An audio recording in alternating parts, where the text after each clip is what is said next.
draudz, šī dievnama viesi.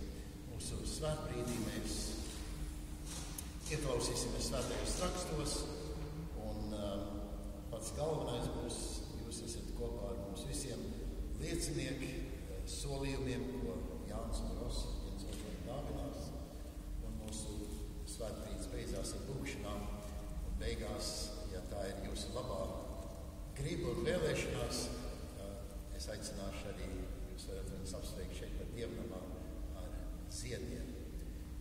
Ieklausīsimies vispirms svētajos rakstos, un es gribētu vispirms lasīt no ļoti, es tā ceru, pazīstams vietas Pāvila 1. vēstules korintiešiem 13. nodaļas, kur apostolis apraksta pieauguši cilvēka attiecības.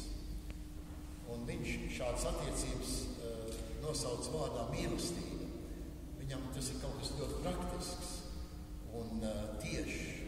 Apostolis saka tā: mīlestība ir pacietīga, mīlestība ir labvēlīga, tā nav greizsirdīga, mīlestība nelielas, tā nav uzpūtīga, tā nav nepiedienīga, nemeklēs savas pašas labumu, neskaišas, nepiemin ļaunu, tā nepriecājas par netaisnību, bet priecājas par patiesību. Tā panes visu,